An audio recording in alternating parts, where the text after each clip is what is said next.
Study Session 10, Race and International Politics. Introduction. In this study session, we will focus on the phenomenon of racism in international politics. Other areas we will be examining include the relationship between Africans on the continent and blacks in diaspora and the politics of South Africa as related to the concept of practice of apartheid and the life of blacks in South Africa and Namibia. Learning outcomes. When you have studied this study session, you should be able to discuss the role of racism in international politics and point out how apartheid approximates Nazism. Racism in international political system. What is a race? We do not mean here the processes or act of running in sports. When we talk about race in this context, we are referring to a population or group of individuals linked by common descent, blood, or heredity. It is in an ethnological sense the subdivision of a stock characterized by a unique combination of certain physical traits which are transmitted from parent to parent, from generation to generation. Griffith Taylor says that race is a biological term. It involves characteristics which can be transmitted by inheritance to the offspring. Thus, we can talk of the black race, the white race, and so on. There have been attempts to classify the races of man using different criteria, but some of these have often ended in near confusion. For example, the indices that have been used include the character of the hair, blood characteristics, size of the nose or eyes, physical stature, color of the skin, width of the skull, shape of the jaw, and so on. In the days of Adolf Hitler of Nazi Germany, he depended on ethnic group and blood characteristics to single out the Aryan race as a superior race in the world. And then he said that within this Aryan race, the German ethnic group was the best and destined to rule the world. Anyone who did not have German blood did not belong. In South Africa, the Boers depend first on skin color to separate the blacks, whites, colored, that is mixed blood, and Asians in their practice of apartheid, in which the white race is taken as being superior to the other three races and therefore must be the rulers.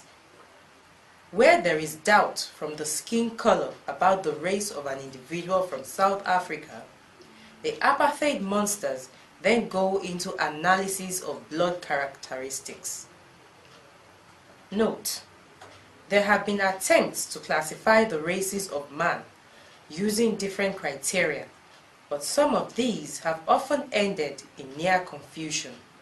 For example, the indices that have been used include the character of the hair, blood characteristics, size of the nose or eyes, physical stature, color of the skin, width of the skull, shape of the jaw, and so on.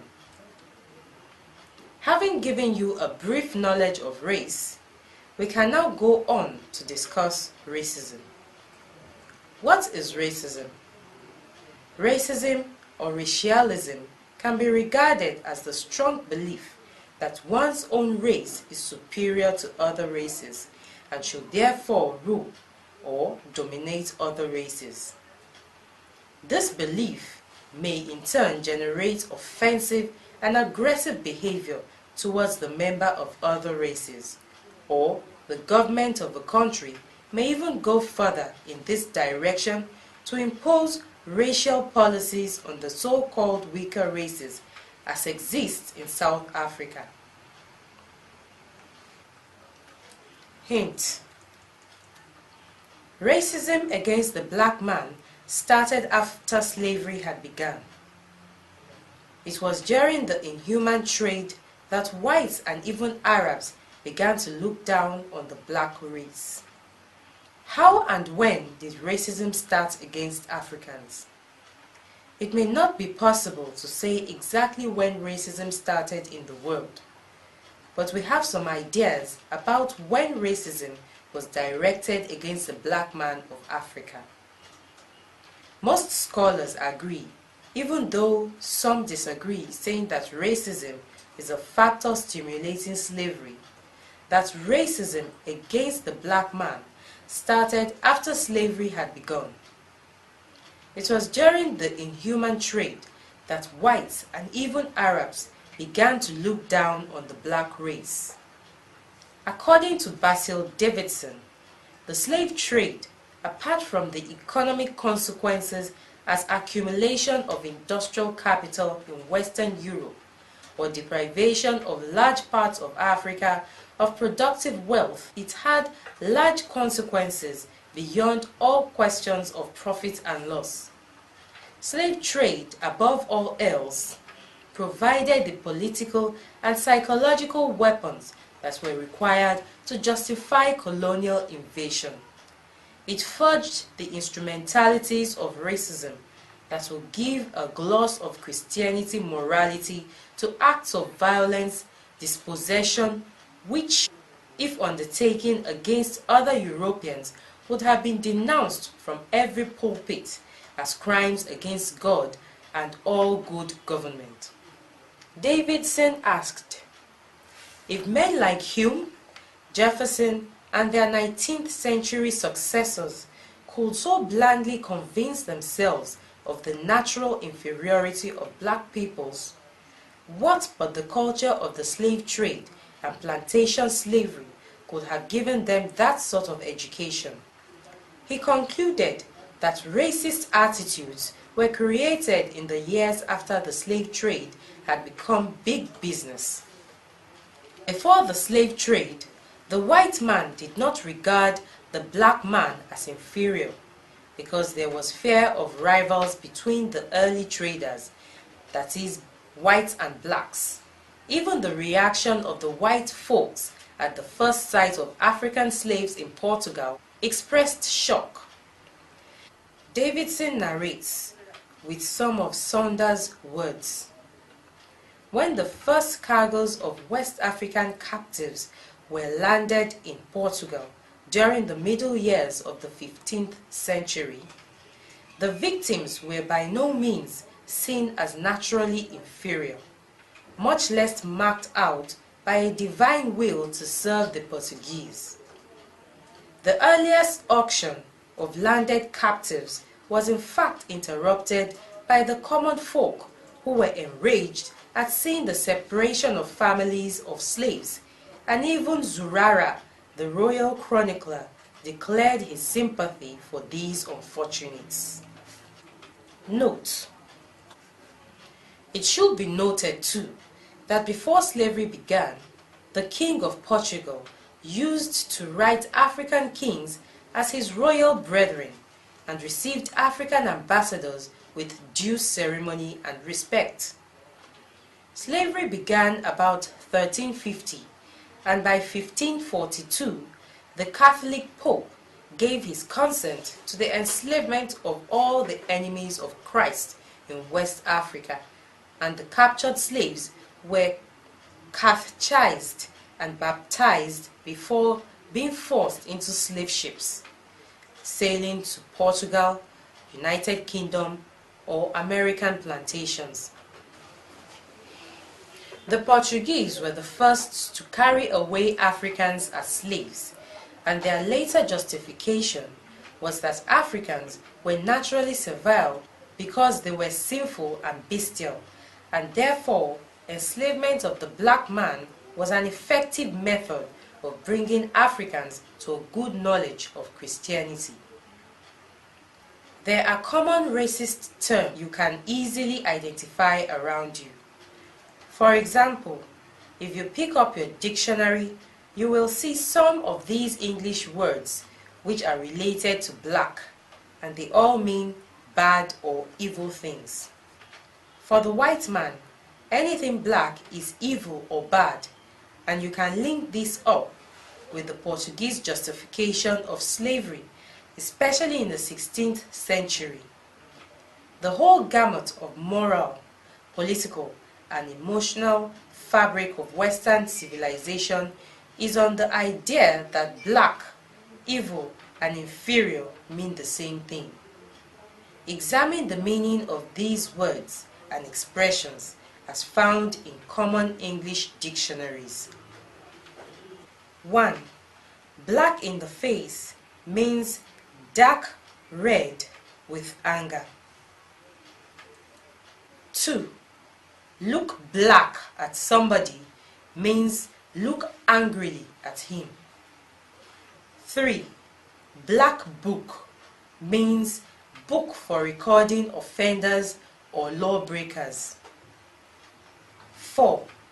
Black flag means flag used by pirates. 5. Blackguard means person without honor. 6.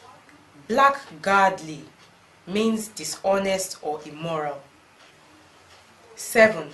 Blackleg means saboteur or a person who works when others are on strike. 8. Blacklist means list of persons seen as bad, dangerous, or act of booking an offender for punishment. 9. Blackmail means force somebody to do something or face suffering. 10. Black Maria means a vehicle for carrying criminals or prisoners. 11. Black market means unlawful buying and selling of goods. 12. Black sheep means good for nothing person. And 13. To blacken means to speak evil of someone, etc. There are several of such insulting words and expressions turned against the black race. But the surprising and worrying thing is that Africans use these words as if they, that is the words, mean nothing in world politics. This leaves a question mark about what we Africans think of ourselves. Racism is practiced through different modes. You have just seen one of them, the psychological mode, which is inbuilt in our English usage and educational system. Our children use the English dictionary and see all those insulting racist words and expressions. Another mode of racism is political exclusion from power. For example, in South Africa, blacks are excluded from voting or being voted for. Whites rule alone. There can also be economic modes of racialism, like when blacks are denied good jobs, land, and many more in the USA, the UK, to mention but a few. Social aspects of racialism include ostracism, such as happened to the early Africans that went to school abroad, when they sat in a bus or church, that is the house of God. The whites gave them a big circular gap before sitting down. Racism can also be legally carried out. For example, when France ruled her colonies as Ivory Coast, Mali, Gabon, and so on, there were two systems of justice. One for the Frenchmen following the normal channel of pursuing justice, and another for blacks who were given summary justice called indignat. By this racial system, Africans were jailed or killed without trial. From the above, you may have sensed some of the effects of racism. The racism against blacks in the UK and USA and so on has kept them down. The racial education system has made good jobs impossible for blacks. Blacks are not influential politically because they are economically poor. Racism has had its ups and downs in world history. At one time, it cools down, and at another time, it boils up. Racism was very hot during the slavery period and colonial era. It cooled down a little after the Asian, Latin American and African peoples had been conquered and when they were struggling for emancipation. But things got hot again during the First World War, which lasted from 1914 to 1918, and the Second World War, which was between 1939 and 1945. The two world wars, in fact, were fought on the platform of racism. For the First World War, it was the racial oppression of Siberians in the Austro-Hungarian Empire which triggered off the First World War. The Second World War began from Hitler's theory of Aryan race superiority, which was rejected by other Europeans. Hitler's Nazi forces were defeated, and some Nazis, about 300,000 of them, escaped to South Africa to join the Boers. It is these Nazis that intensified the racism in South Africa against blacks today. With the intellectual and military challenge and defeat of Nazism in Europe, the world thought the last fight against legalized racism had been done. But legalized racism arose again in South Africa from 1945, when apartheid became the official policy of the National Party of Dr. Malan. Reflection. The racism against blacks in the UK and USA and so on has kept them down. The racial educational system has made good jobs impossible for blacks. Blacks are not influential politically because they are economically poor. Today, racism has emerged with fuller force in the international system and everywhere. It is against the African-blooded man particularly. In France, there is gathering storm for the expulsion of blacks and maybe Arabs. In France, a mixture of racism and fervent anti-communism gave success to the extreme right National Front of Jean-Marie Le Pen in elections held in 1984. Today, there is growing support for this extremely racist party in France. A recent poll of immigrants' attitude in France showed that 45% thought that French people are racist and 35% did not, while 45% thought that racism was on the increase in France since 1983. In some areas, hotel owners refuse to serve Africans. There are racist insults and murders against Africans, with French justice looking away or giving 3 to 6 months jail sentence. For all these, many French immigrants, especially those from former French colonies as Senegal, Ivory Coast and so on, are eager to return home. In the United States, things are not different. In short, one can say that the greatest oppression of the black man by Europeans outside Africa has taken place in the USA, which today has over 20 million black citizens. One, of course, can say, with some degree of correctness, that the contradictions in the USA, which at times constitutes a blessing for Americans, partly led them into fighting a civil war, which can be said to be a war to decide the fate of racism or slavery. In the USA, blacks find things tough today despite the gains made by anti-racist struggles. A recent poll published by The Time magazine shows that the vast majority of Americans think racial prejudice is still very common in the USA. This view was expressed by 92% of the blacks interviewed and 87% of the whites. In addition, 59% of blacks said that they had suffered racial insults, while 51% said that they feel most white Americans did not like them.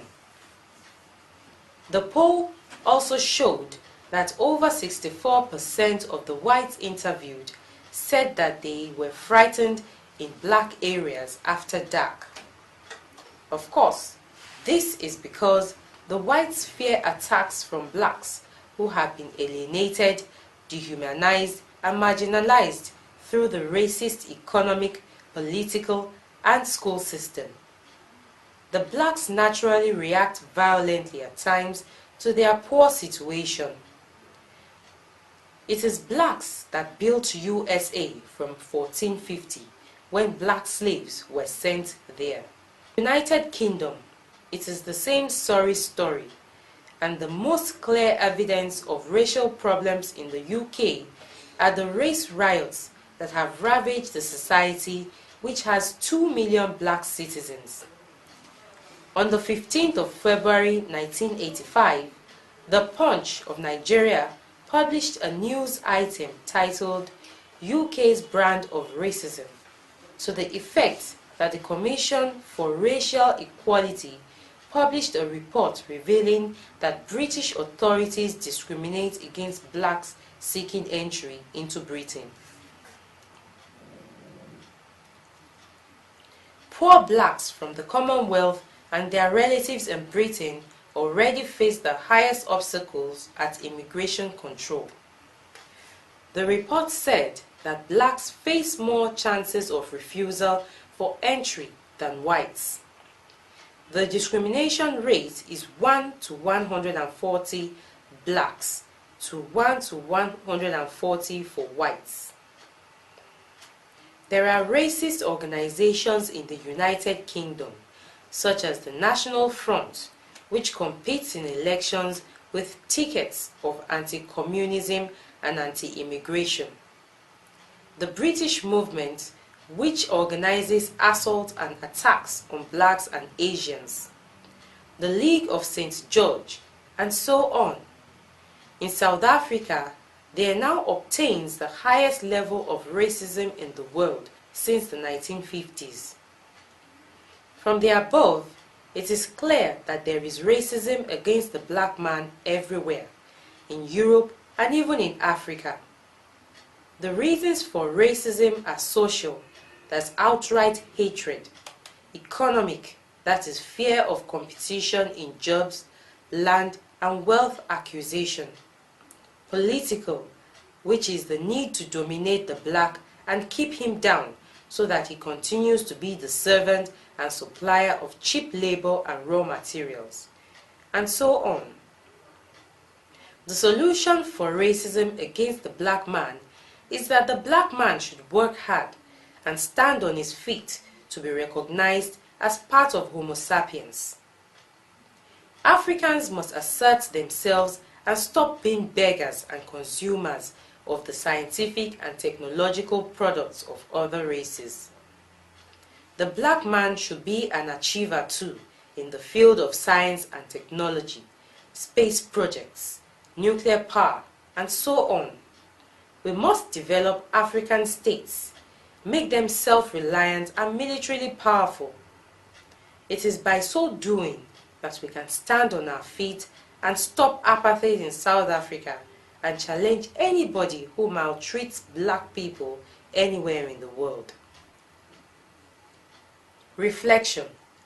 As long as Africa is down, as long as black leaders remain beggars of aid and technology, racism will continue against blacks. Africa and blacks in diaspora. When we talk about blacks in diaspora, we refer to the descendants of our African brothers and sisters who were forcibly marched into slave ships and carried away into slavery from the 15th century to the 19th century, a period stretching 400 years. Black diaspora is the dispersal of African people to different parts of the world. This dispersal remotely began with the activities of European explorers who opened up roads into different parts of Africa. These men include Mungo Park, Landa Brothers, Clapperton, Bartholomew Diaz, Vasco da Gama, and so on. With the opening of these routes, African traders began to carry away some able-bodied Africans as domestic servants to different parts of Europe, along with items as palm oil, elephant tusk, gold, and so on. Slavery later began about 1450 when explorers like Christopher Columbus and Amerigo Vespucci discovered the new lands of America and so on. The Portuguese then began to supply slaves to sugar and coffee plantations and mines of these new lands. From the 15th century to the 19th century that the slavery business lasted, over 400 million Africans were carried away from Africa as slaves. The initial moves to stop slavery were resisted by the European governments. E.g., in 1775, Lord Dartmouth, then British Secretary of State for the Colonies, said in defense of slavery, "We cannot allow the colonies to check or to discourage in any degree a traffic so beneficial to the nation." In the light of this philosophy, any African ruler who refuses to supply slaves was dethroned, and any community that refused to supply slaves or tried to resist trade was bombarded. For example, in 1843, French slave dealers threatened the Effic of Calabar with bombardment and destruction by a warship if they did not supply a cargo of slaves. With these practices, the much talked about African complicity in the slave trade has a question mark. Hint: from the 15th century to the 19th century that the slave business lasted, over 400 million Africans were carried away from Africa as slaves. The end of slavery began with the following conditions. 1. The setting in of the Industrial Revolution about 1750, which produced industrial barons that needed cotton from America and palm oil from Africa instead of slaves. To these industrial barons, slavery obstructed cotton and palm oil production and had to be stopped. 2. The emergence of the abolitionists, such as Granville Sharp, who in 1772 got a court judgment illegalizing slavery, Thomas Clarkson, who publicized the brutality of slavery, thus awakening public opinion, and William Wilberforce, who carried out anti-slave campaign to the British Parliament. 3.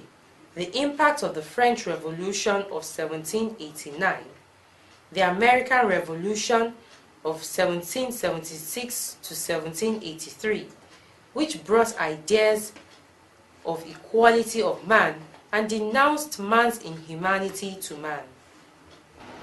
All these contributed to the abolition of slavery in England in 1807 and in British territories in 1833. Britain then moved onto the high seas to suppress slave trade with money and bullets, succeeding in getting USA to ban slavery in 1863, when Abraham Lincoln hanged the first American to violate the anti-slavery law. The traffic in slavery, however, continued in mild forms in Cuba and Brazil until 1880s. What were the consequences of the slave trade? 1. Kidnappings, raidings, lootings, and burning of towns to get more slaves. 2. General insecurity of life and property, paralysis of economic activities, and destabilization of African societies. 3. Increase in the frequency of intertribal wars as the slave merchants engineered these wars through the supply of alcohol and guns so that more slaves could be got. 4.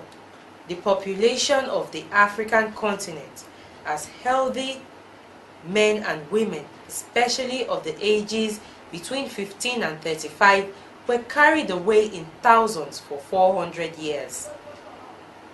According to Walter Rodney's report on a recent European study, a figure of about 10 million Africans landed alive in the Americas, the Atlantic Islands, and Europe. This figure excludes the millions of Africans who died during the process of getting the slaves or the long trek to the point of embarkation, and during journeys between African ports and European ports. E.g., in 1780, the British slave ship called Zong was on his way across the Atlantic with a full load of slaves when it discovered that the ship's water supply was inadequate for the journey to Europe. To save the situation, 132 healthy African captives were thrown overboard into the sea to drown.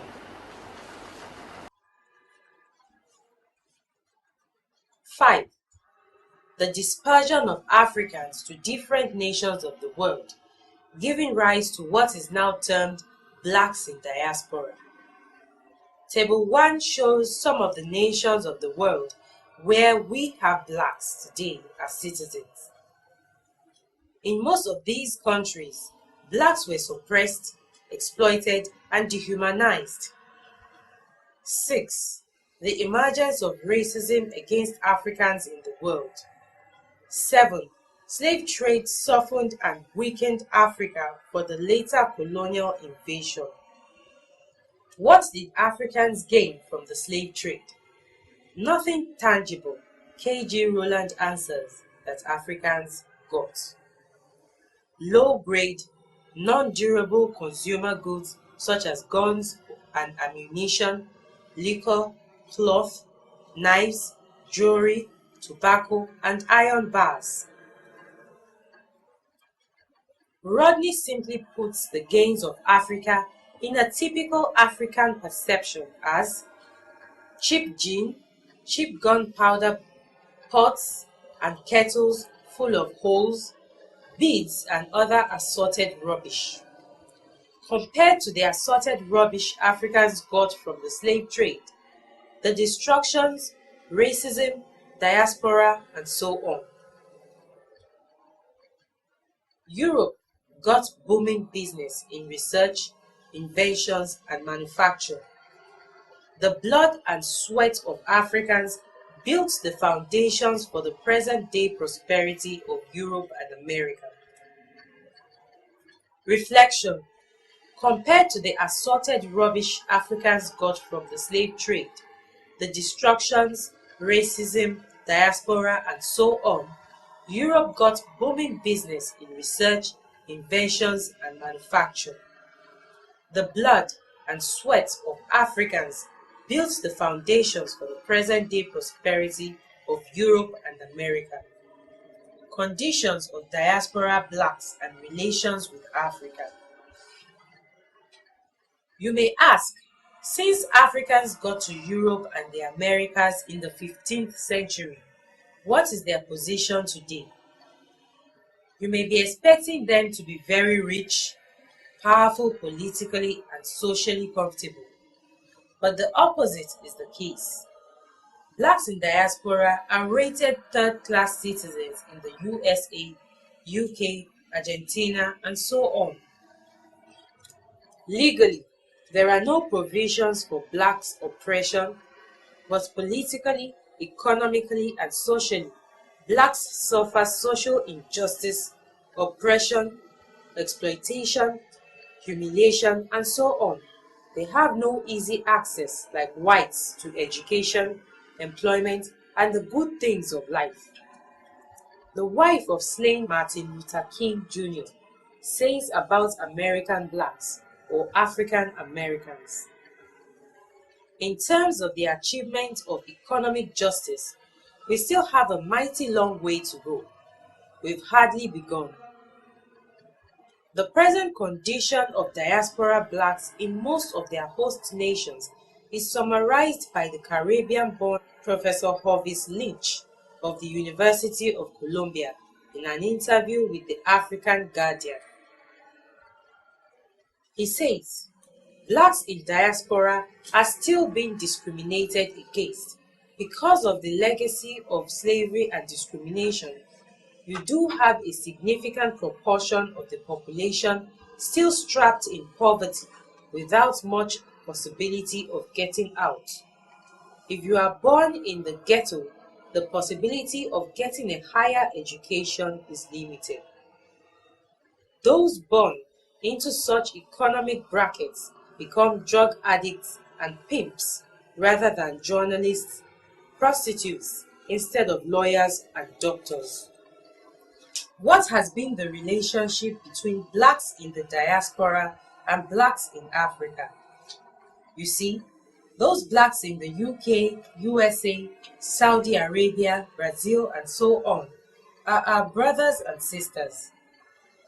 We in Africa are supposed to help them overcome the slavery hangovers and become influential people in their host nations. In turn, they, that is the blacks abroad, are supposed to help us acquire things we need from Europe and America. But it is not so today. Africans in the continent have neglected the Africans in diaspora. We deal more with whites than with our brothers overseas.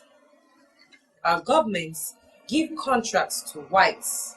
Our shipping business is dominated by whites, and our foreign policy has no place for blacks in the diaspora, who are supposed to be important constituency in our foreign policy pursuit. Africans' relationship with blacks in diaspora have mainly been cultural, such as during the Festa of 1977. We have not gone into strong cooperation in economics, politics, science and technology, and so on. Thus, the spiritual, cultural, and ancestral ties between Africans and blacks in diaspora are yet to be fully explored and our relationship put into serious productive uses. We must link up, that is, Africans and blacks in diaspora, for the survival and progress of the black race. How do we achieve this? The following are suggestions that will be useful. 1. Africa and Nigeria in particular must promote diaspora black talents, their products, and businesses so that they can acquire economic power and subsequently political power with which will influence policies of their governments in favor of Africa. 2. Africa needs to give grants to black organizations abroad. 3. African states should make Africans everywhere the centerpiece of their foreign policy. 4. African states, when necessary, should put diplomatic pressure on white nations with blacks for better deals for the blacks. 5. We need to give blacks moral support when they are breaking new grounds in the white-dominated nations, e.g., Jesse Jackson campaigning to become America's president. Diaspora blacks, in turn, can pressurize their white governments to pursue more enlightened African policy. They can also give funds to needy African states, contribute to liberation struggles in Africa, and help African states acquire technology. For us to get these, there must be change of mind and attitude for the better. We need meeting points for blacks abroad and blacks at home so that the strategies for the survival and advancement of the black man can be mapped out and religiously pursued. Apartheid and Nazism. What is apartheid? The word apartheid comes from Afrikaans language, which means separateness, apartheid, segregated, separate existence and development. Sarah Milling, a South African novelist, wrote in 1964 that apartheid stands for separation of blacks from whites. But blacks and whites work together in factories, farms, and so on, and blacks cook for whites and take care of whites' babies in whites' homes. Thus, to us, apartheid needs redefinition, and elsewhere we have defined apartheid as a component part of the Boer Nazi doctrine specifically directed at the separation or segregation of the races in the realm of social interaction, while the Nazi doctrine proper is directed at the political and economic spheres of state of life, dictating who should rule and in whose interest and what government policy and program should be. This definition of apartheid stems from our conviction that apartheid is just a new form of Nazism, as will soon be shown below. Nazism was the political doctrine of Hitler's Nazi Party in Germany that was between 1933 and 1945. The doctrine incorporated the principles, objectives, and methods of the Nazis. Most of these were written in Hitler's book, Mein Kampf, that is, My Struggle, which he wrote in prison. Hitler wrote that the Aryan race was the superior race, or master race in the world, and that the Germans were the most gifted ethnic group with this superior race and should rule the world. He said that other races were destined to serve the master race. The principles of Nazism include 1. That race was the prime significance in world affairs and in the structure of a society, and since some races were superior to others, the best society in the world will be those inhabited by the most superior race. 2. That geography is the next important thing after race, because people are the products of their race and soil. A combination of these two principles produced the idea of a racial nation-state, that is, the creation of a state inhabited by only members of one race to maintain racial purity. 3. The third principle is the Forer principle, that is, leadership principle, which holds that some individuals are superior to others, and hence the superior individuals must rule the inferior ones. Hint: Hitler wrote that the Aryan race was the superior race, or master race, in the world, and that the Germans were the most gifted ethnic group within the superior race and should rule the world. He said that other races were destined to serve the master race. It is our contention that the apartheid operators in South Africa and Namibia are following the Nazi principles, and that apartheid is just a new form of Nazism, or neo-Nazism, because of the followings. 1. The National Party, which introduced apartheid in South Africa in 1948, was then led by Dr. D. Malan, who was a Nazi. 2.